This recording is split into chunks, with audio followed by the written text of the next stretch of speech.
Imagine waking up before the sun, your breath fogging the cracked window pane of an old farmhouse, while the weight of the world presses down on your tiny shoulders.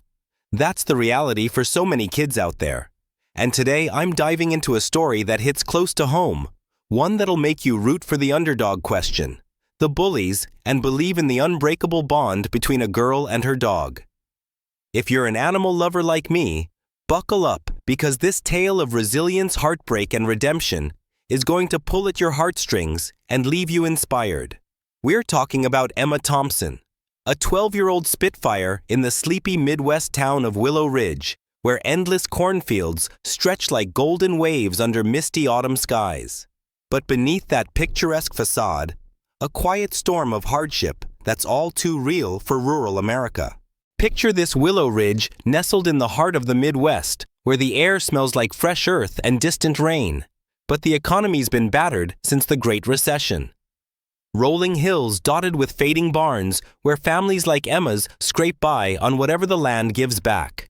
Emma lives on the Thompson family orchard with her grandmother Clara, a woman whose hands are as gnarled as the apple trees she tends, her coughs echoing through the thin walls like a reminder that time's running out. Emma's parents gone too soon. Her mom lost to a relentless cancer when Emma was just a toddler, leaving behind a simple silver locket that Emma wears like armor tucked under her faded flannel shirt. And her dad, Staff Sergeant Mark Thompson, a hero who never made it back from the sands of Afghanistan, his military challenge coin, now Emma's most prized possession, rubbed smooth from years of her fingers tracing its edges for comfort. Every dawn, Emma's out there, knee-deep in the frost-kissed orchard, plucking apples and berries with a determination that belies her age. Her boots crunch on fallen leaves, her small frame hauling crates that feel twice her size, all to sell at the local farmer's market. It's not just chores, it's survival. The orchard's yields are shrinking bills, pile up like autumn leaves and Clara's medicine. It doesn't grow on trees.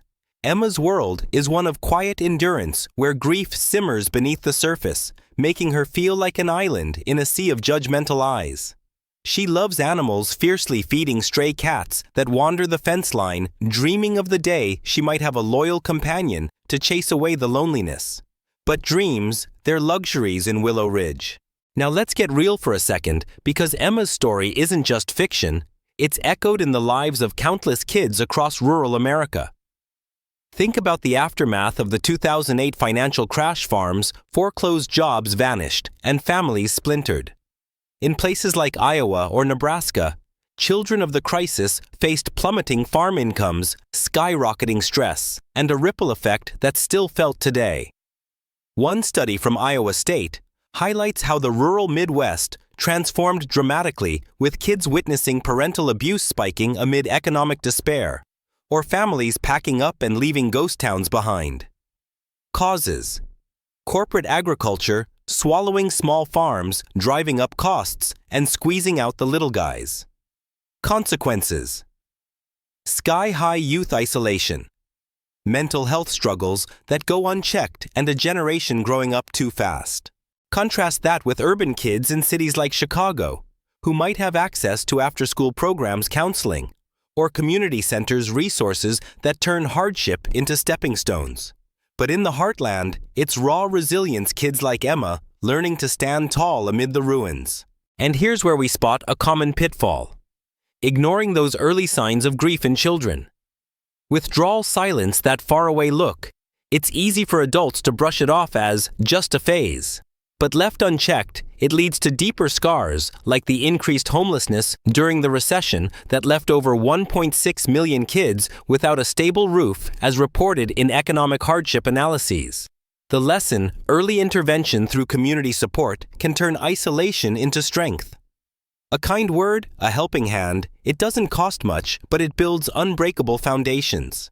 Emma's got that spark, that quiet fire, but she's teetering on the edge, and that's what makes her journey so compelling.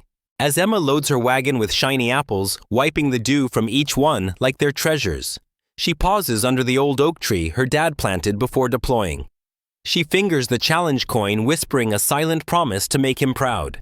But lately, whispers in town have caught her ear rumors of a forgotten Labrador named Max, a retired military detection dog, caged and feral on the abandoned Harper property just beyond the fields.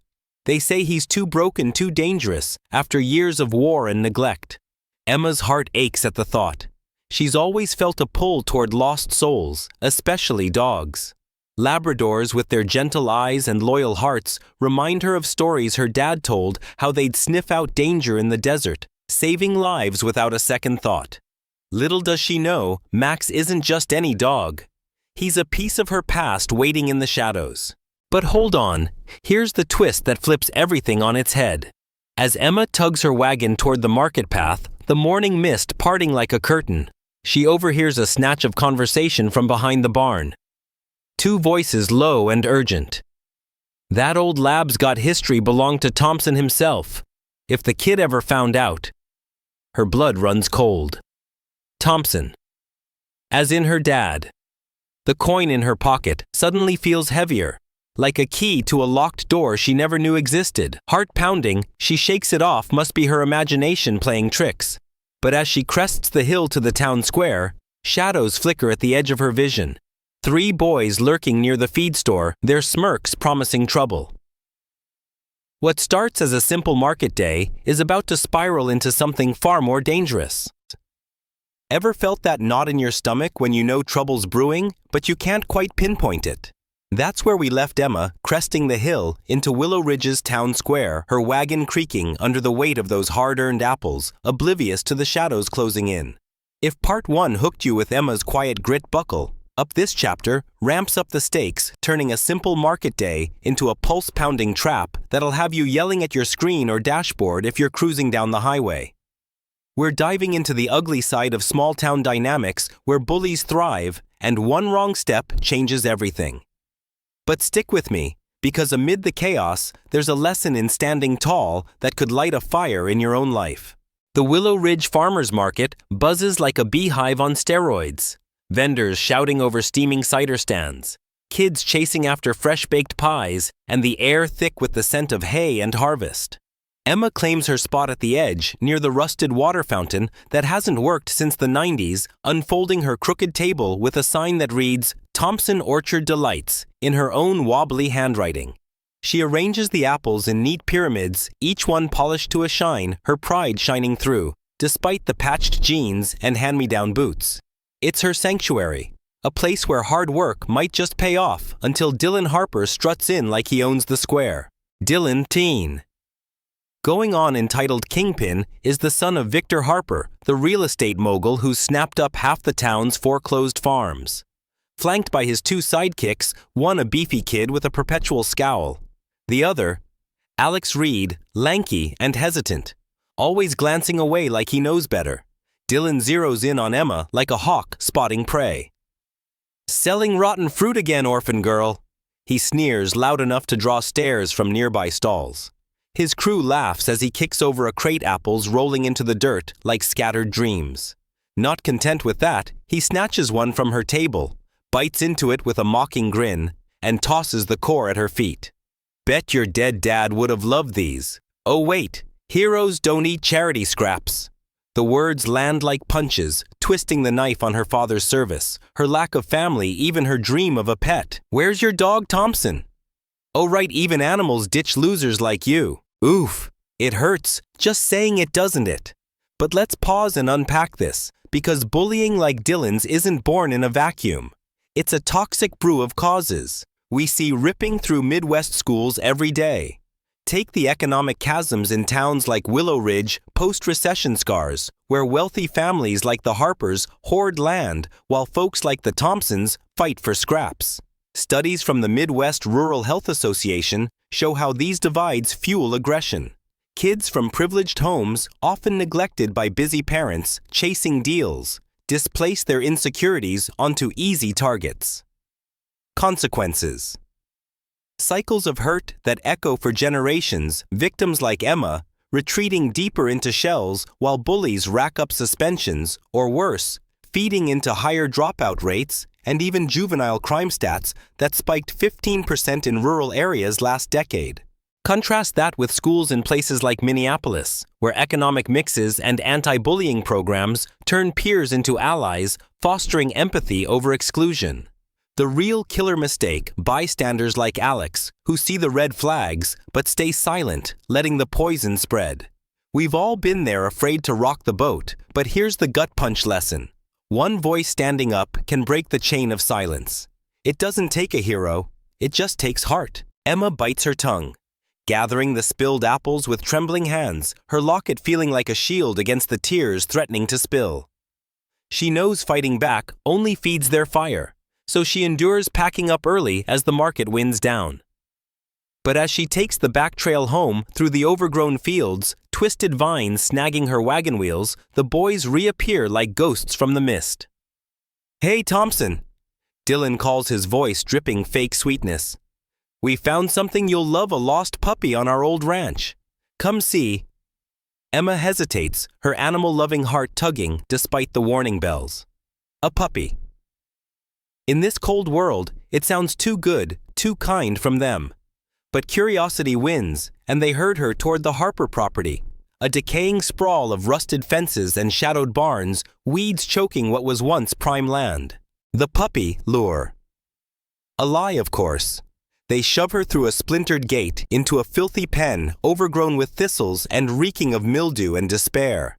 The latch clicks shut behind her, their laughter exploding like fireworks. "Enjoy your new friend," Dylan jeers.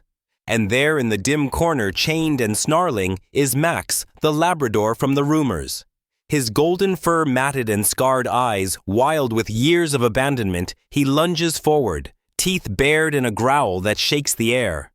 Dust kicks up in choking clouds, the chain rattling like thunder as he strains just inches from her boots.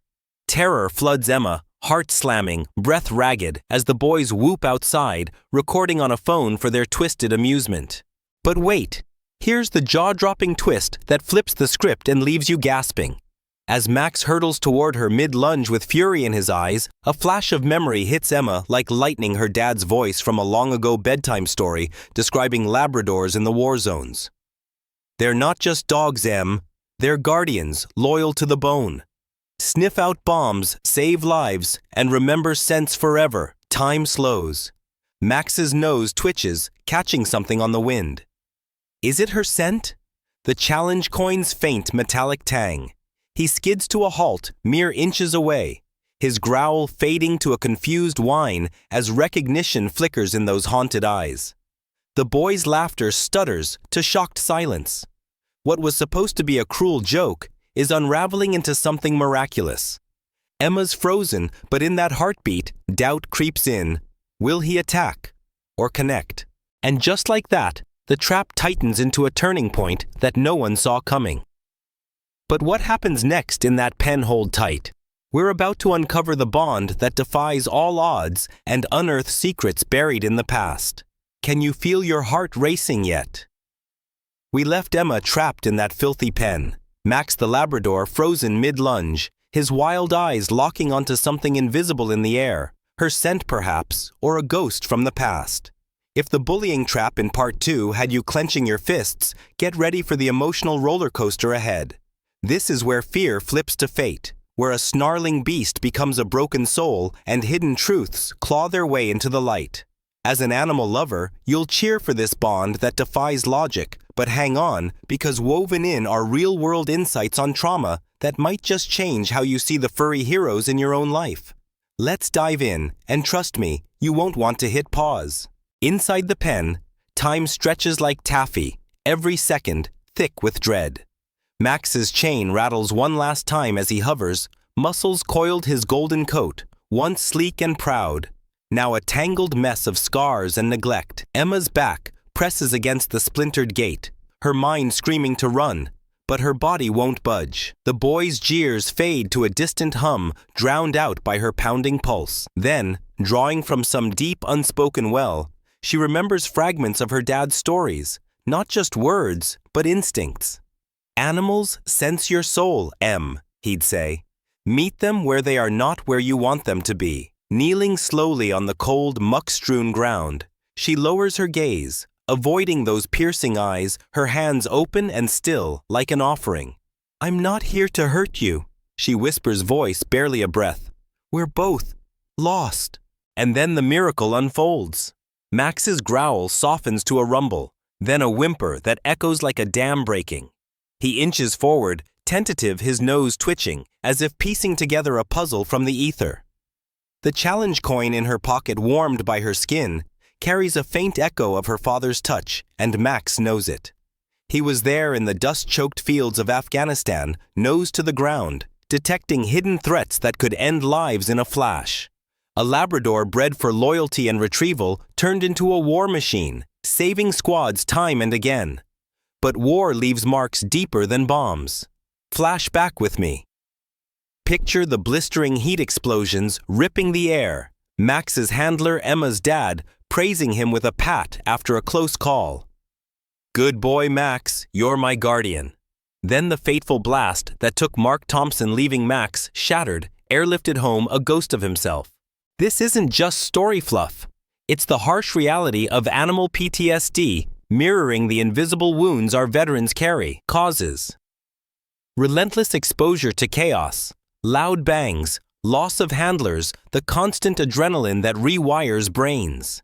For Labradors, nature's gentle giants, originally bred to fetch game from chilly waters with soft mouths and eager hearts, the military role exploits that loyalty to extremes. Consequences: failed rehomes, aggression born from fear, and heartbreaking euthanasias when systems falter. Compare it to therapy dogs who heal without the horror. Labradors in hospitals guiding the blind, their innate calm shining through. But push them into combat. It's like forcing a poet into battle. The soul fractures. Real-world echo. Take Luca, the heroic Marine Corps Labrador who lost a leg to an IED in Afghanistan, but retired to a loving home, becoming a symbol of resilience through programs like Warrior Canine Connection. Yet common rehoming blunders abound, rushing placements without trauma assessments, leading to bites or returns that deepen the cycle. We've seen it in stats from the Department of Defense.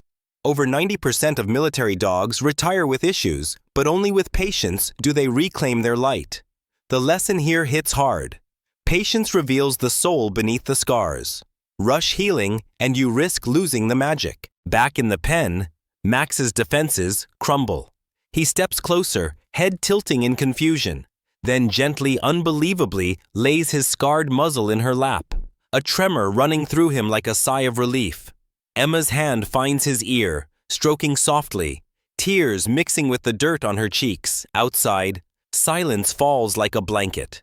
Alex Reed, phone still recording in his shaking grip, mutters, "What the?" She's taming him. Dylan's smirk vanishes, replaced by uneasy awe. "This is messed up. Get her out." But Alex bolts instead, feet pounding the trail toward town, guilt fueling his sprint. Minutes drag, like hours, until tires crunch on gravel. Sheriff Elena Vargas, a no-nonsense force with a soft spot for strays, screeches to a halt. She approaches warily, hand on her belt, but stops dead at the sight, Emma and Max curled together like old friends, his tail thumping faintly.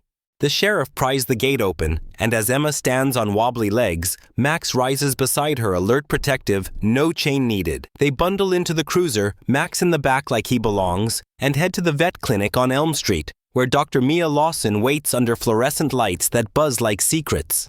Clara arrives soon after, hobbling from a neighbor's truck, her face etched with worry that melts into wonder at the sight. "That dog. He was your father's shadow," she murmurs, sharing buried tales of Mark, training Labradors stateside. Max, his star pupil. Scans hum to life. Max's microchip pings, confirming the link to Sergeant Thompson. But here's the gut-wrenching twist that drops like a bomb tucked in faded records, a handwritten note from Mark. "If I don't make it, Max is for the family. He'll know her, my Emma." The room spins. It's not chance, it's destiny scripted in ink and fate. Word spreads like wildfire. The video Alex captured hits local feeds, hearts melting at the miracle in the pen. But joy sours fast. Dylan's father, Victor Harper, fumes from his mansion, labeling it trespass and vowing to reclaim the dangerous mutt. Backlash brews whispers of a custody fight swirling like storm clouds. Can this bond survive the storm? Whew, that revelation packs a punch, doesn't it? But the battle's just heating up. Stay tuned as we head into the courtroom showdown where truths clash and a community awakens. All right, animal lovers, if your heart's still pounding from Emma and Max's miraculous moment in that pen brace, things are about to get intense. We left off with a bombshell. Max, the battle-scarred Labrador, wasn't just any dog, he was Emma's dad's trusted companion, bound to her by a note written years ago. But now, the storm clouds are gathering in Willow Ridge, and the fight to keep Max by Emma's side is about to hit the town like a freight train.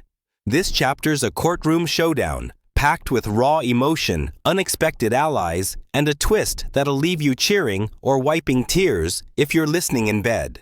We're diving into the messy heart of small-town justice where money talks, but courage roars louder. Let's unpack the drama weave in some real-world grit and find the lessons that'll stick with you long after the story ends. The old Willow Ridge courthouse looms like a weathered sentinel. Its creaky wooden benches packed tighter than a county fair on opening day. Pickup trucks and beat-up sedans crowd the gravel lot. Locals buzzing with gossip about the viral video of Emma and Max, some whispering awe, others skepticism. Inside, the air hums with tension voices bouncing off paneled walls, usually reserved for tax disputes or zoning spats. Emma sits in the front row, clutching her dad's challenge coin, her grandmother Clara beside her wrapped in a faded shawl. Eyes fierce despite her frail frame. Max lies at Emma's feet, his golden fur brushed clean for the first time in years, his calm presence a stark contrast to the chaos about to unfold. The leash between them feels less like control and more like a lifeline tying two broken souls together. At the front, Judge Harlan Brooks, a silver-haired man with a voice like gravel and honey, calls for order. We're here to address a petition from Victor Harper concerning an incident involving Emma Thompson and a dog named Max. He says, his gaze sweeping the room. Let's keep this civil and truthful. Victor Harper stands first, all polished shoes and tailored confidence, a man who's used to bending towns to his will. Your Honor. He begins smooth as a radio host. This is about safety. A child trespassed on my property, entering a pen with a documented aggressive animal, a military Labrador with a history of biting handlers. My son Dylan witnessed it all and is traumatized. We demand the dog be removed and placed with professionals for everyone's sake. His words drip with concern, but his eyes betray a colder motive control reputation power. Emma's jaw tightens, the coin digging into her palm. She wants to scream she didn't trespass, she was lured, but Clara's steady hand keeps her quiet. Victor's claim isn't just a lie. It's a weapon wielded by a man who's bought half the town's land and expects loyalty in return. Let's break this down because this kind of power play isn't unique to Willow Ridge.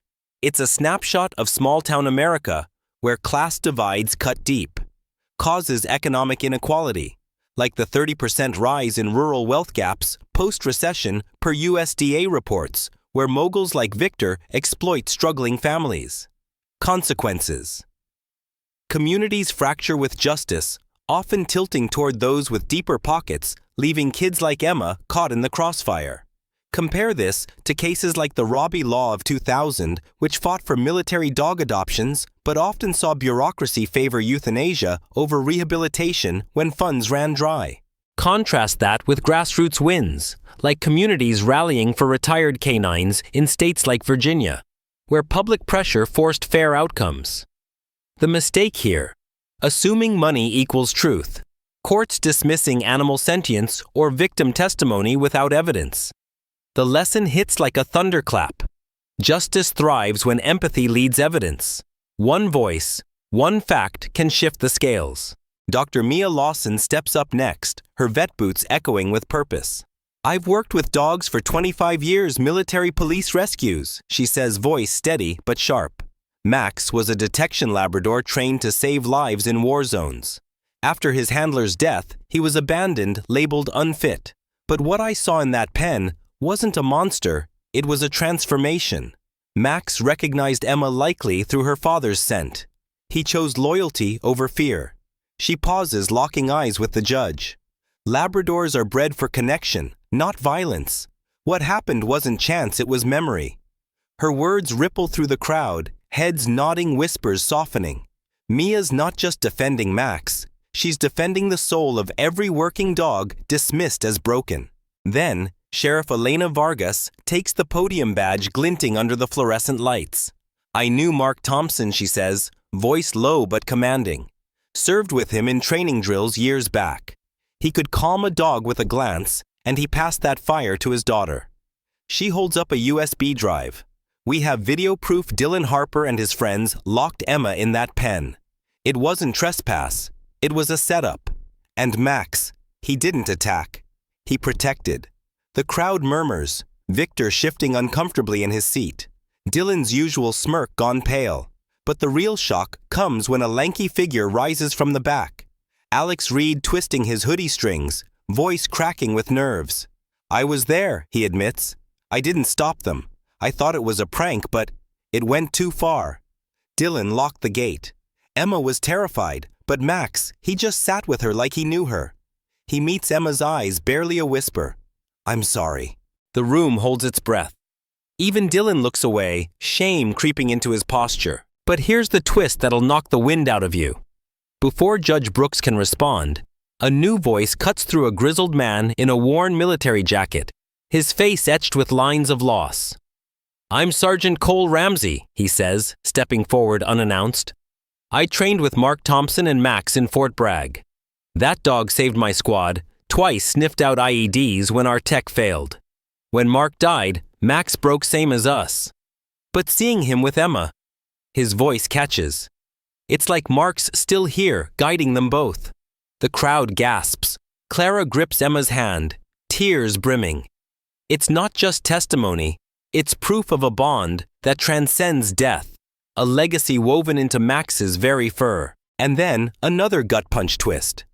Sheriff Vargas reveals a second piece of evidence, a ledger from the Harper Ranch buried in county records showing Victor neglected Max's care for years after taking over the property. The crowd erupts in whispers.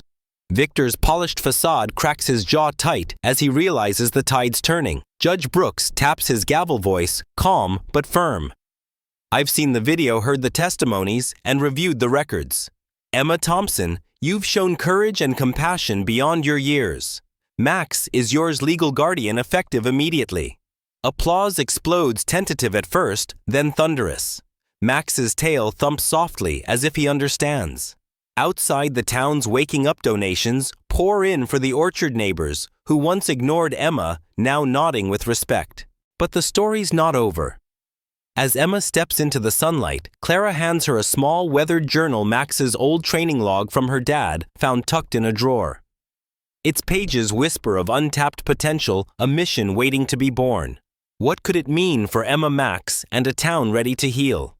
Hold tight, because next, we're diving into a legacy that transforms pain into purpose, with lessons that'll make you want to hug your own furry friend a little closer. Spring has come to Willow Ridge, painting the Thompson orchard with bursts of apple blossoms and soft green grass where frost once clung.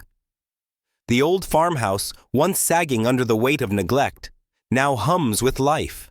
New shutters gleam, the porch is sturdy, and Clara's cough is quieter, her smile brighter as she hums gospel hymns over a steaming kettle.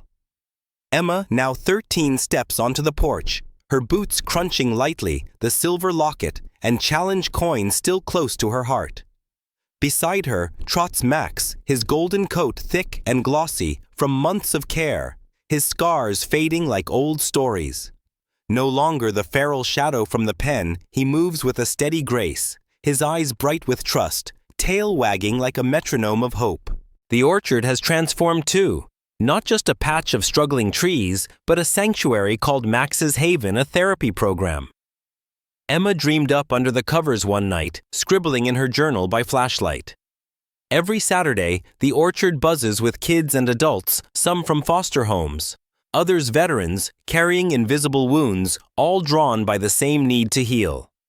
Max is the star, his Labrador patience, a magnet for timid hands and guarded hearts.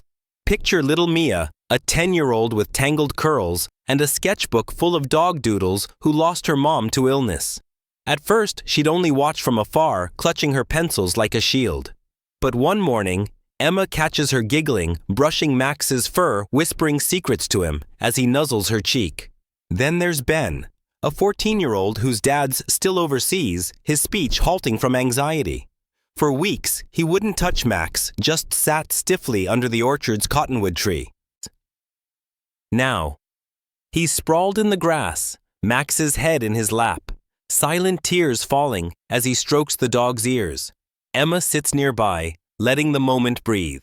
Knowing words can't touch what's happening. And don't miss Dylan Harper, the former bully, now showing up with a bag of treats, quietly mending fences or hauling water buckets. His redemption's not loud, but it's real, forged in guilt and the slow work of making things right. Let's zoom out, because this isn't just a feel-good montage. It's a mirror to the power of animal therapy in real life. Why does it work? Science backs it. Interacting with dogs like Labradors triggers oxytocin release, lowering stress and PTSD symptoms, per studies from the National Institute of Health. Causes of trauma war for veterans, loss for kids, create walls that words struggle to breach, but a dog's gentle nudge can. Consequences. Programs like Max's Haven reduce anxiety rates, with some centers reporting 40% drops in PTSD symptoms among participants. Compare Labradors bred for loyalty and gentle retrieval to other breeds like high-energy terriers. Labs excel in therapy for their calm, intuitive nature, unlike their military roles where stress fractures them. Real-world eco-warrior canine connection pairs veterans with service dogs, transforming lives much like Max does here. But mistakes happen. Overworking therapy dogs without rest leads to burnout, risking their health and the program's impact. The lessons stack up. Forgiveness rebuilds communities. Animals teach us resilience. Legacy lives through acts of kindness. Ignore these and you miss the magic of connection. But here's the first twist that'll tug at your soul. One crisp morning, a burly man in a faded army cap arrives. Sergeant Luke Owens, a combat vet battling PTSD. He kneels by Max for a silent half-hour, hands shaking as he strokes the dog's flank. When he finally speaks, his voice cracks. Haven't touched a dog since Kandahar. Max, he gets it. Emma watches her throat tight, realizing Max isn't just her anchor. He's a bridge for others, carrying the same weight. Later that night, under a starlit sky, she writes in her journal, "We're doing good, Dad. Real good." That entry becomes the seed for an essay the Labrador who carried my father submitted to a national youth contest at her teacher's urging. It wins first place, goes viral, and catches the eye of a documentary crew. They film a day at Max's Haven, Emma guiding Mia with a leash, Max nuzzling Ben's hand, Clara beaming from the porch, even Dylan setting up agility cones. The footage airs nationwide. Raw and honest, sparking letters and donations from across the country. Parents, kids, veterans, all sharing stories of their own dogs, their own healing. Here's the second twist, and it's a big one. At the Willow Ridge Spring Fair, Emma and Max take center stage in the main arena, weaving through an agility course as the crowd rises to their feet. Not for fame, but for what they represent. Clara, front row cheeks flushed with pride, claps louder than anyone. But as Emma waves to neighbors who once overlooked her, a stranger approaches a woman from a national animal rescue network. "We've seen your work," she says. "Max's Haven could be a model for programs across the country. Want to help us build more?" Emma freezes, then looks at Max, his steady gaze mirroring her dad's courage. She nods, a smile breaking through, not the shy one from before, but a beacon of purpose. We're in. As summer blooms, Emma sits under the orchard's old cottonwood, Max's head on her knee, her journal open to its final page.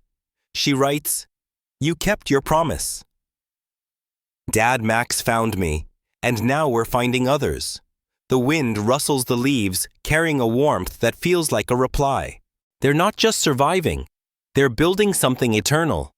Wow, what a ride, right? If Emma and Max's story moved, you hit that like button to spread their message of hope.